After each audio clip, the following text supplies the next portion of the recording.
Salam, hər vaxtınız xeyir, sabahınız xeyir. Demək olar neçə vaxtı deyirlər ki, bəs Sənan müəllim ixtisas seçimlərindən danışın. Müraciətlər var, qeydiyyatlar edirsiniz.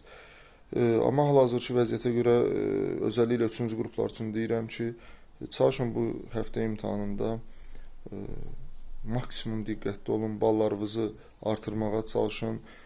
Çünki bəzən sosial şəbəkələrdə görürük, filan balla deyir filan universitetə yerləşdiririk. Məsələn, 199 bal yığan uşaq üçün də ümid verirlər ki, bəli, siz DT üzrə qəbul olasınız. Çünki 3-cü qrupda dil, tarix və tarix coğrafiya üzrədir, amma yanlış məlumatdır. Və yaxud da 350 bal yığan uşağı filan ixtisasa biz yerləşdirəcəyik, o da yanlış məlumatdır. Bu məsələlərdə diqqətli olun, ay nə bilim, yaxınım qeydiyyat edir, filan kəs ixtisas seçimi edir. Bu hissədə çox diqqətli olun. Adətən mən şəxsən öz şagirdlərim 90% özüm ixtisas seçimi edirəm. Bəziləri olur müəyyən yerlərə gedib, hətta ixtisas seçimi eləyəndə də təzədən müəllim gəlirlər, mənə də bir nümunə yazın, müəllim xahiş edirəm falan filan. Hər il olur belə bir şeylər. Amma xahiş edirəm bu qabaqcadan adınızı siyahıya yazdırın ki, sonra ixtisas seçimi vaxtında yəni dağa dəriyə düşməyək də. Məsələn, belə deyək, gün ərzində biz tutaq ki, 10 nəfər ixtisas seçimi eləməliyik. Sən 11-sən, gəlib məcbur deyirsən ki, mənə də ixtisas seçimi elə. Bu artıq mümkün olmayacaq. Bu həftə ikinci qrupların imtahanları var. İkinci qruplarda demək olar ki, keçən ilki kimidir vəziyyət ümumi, amma ballarınızı artırın hökmən.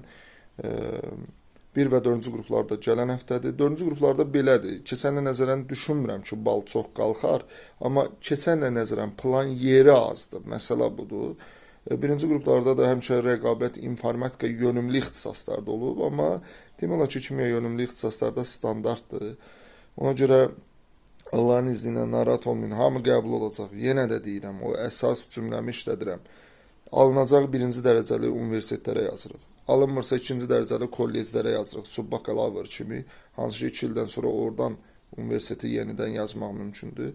Subbakalavr da alınmayanda yüksək ixtisaslaşmış dərəcəli peşəli hissələr var ki, onlar da kollec subbakalavr diplomu kimi diplom verir və sənə imkan verir ki, sən universitetə ixtisas seçimi eləyəsən.